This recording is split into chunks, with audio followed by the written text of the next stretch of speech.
আজকে বাড়িতে বানিয়েছিলাম ভেটকি মাছের কালিয়া। তো সেটাই তোমাদের সাথে একটু শেয়ার করছি। তো দেখো, ভেটকি মাছের কালিয়া করার জন্য আমি প্রথমেই ভেটকি মাছটাকে নুন হলুদ দিয়ে একটুখানি ভালো করে মেখে নিলাম, সাথে একটু লঙ্কার গুঁড়ো দিয়েছিলাম। দিয়ে ভালো করে মেখে আমি কিন্তু সর্ষের তেলের মধ্যে ভেটকি মাছটাকে একটুখানি ভালো করে ভেজে নেব, খুব কড়া করে ভাজবো না। তো যেরকম মাছ আমরা ভাজি সেরকমভাবে একটুখানি ভেজে নিলাম। ভেজে নেওয়ার পরে ওই সর্ষের তেলের মধ্যেই আমি একটুখানি গরম মশলা আর একটা তেজপাতা ফোড়ন দিলাম, আর সাথে দিয়েছিলাম সামান্য একটু জিরে। তারপরে ফোড়নটা যখন হয়ে যাবে তখন আমি দিলাম পেঁয়াজ বাটা। এখানে আমি 3 চামচের মতন পেঁয়াজ বাটা দিয়েছি, আর 4 চামচের মতন আমি এখানে আদা রসুন আর লঙ্কা বাটা দিয়েছি। তো কাঁচা লঙ্কা আদা রসুন আলাদাভাবে বেটে রেখেছিলাম, সেটাই দিলাম। একটু গুঁড়ো মশলা অ্যাড করলাম, যেমন হাফ চামচ হলুদ গুঁড়ো, হাফ চামচ লঙ্কার গুঁড়ো আর হাফ চামচ জিরে গুঁড়ো।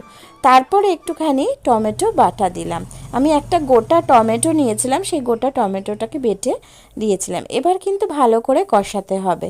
ঢাকা চাপা দিয়ে আমি কিন্তু ভালো করে মাছগুলোকে দিয়ে একটুখানি এই যে মশলাটা সেটা ভালো করে কষাবো। যখন দেখবো যে মশলার গা থেকে একটু তেল বেরিয়ে আসছে, তখন কিন্তু আমি এখানে একটুখানি জল অ্যাড করব। খুব বেশি জল দেব না, এটা বেশ মাখা মাখা টাইপেরই হয়। সাথে একটু ধনেপাতা অ্যাড করলাম, তোমরা এখানে ধনেপাতা নাও দিতে পারো। তো এইভাবে ভেটকি মাছের কালিয়া করলে গরম গরম ভাতে কিন্তু খেতে ভীষণ ভালো লাগে। এছাড়া ফ্রাইড রাইসের সাথেও কিন্তু এটা খুব ভালো লাগে। তোমরা একবার অবশ্যই ট্রাই করো। আমি জানি তোমরা জানো, তবু আমি কীভাবে করলাম সেটা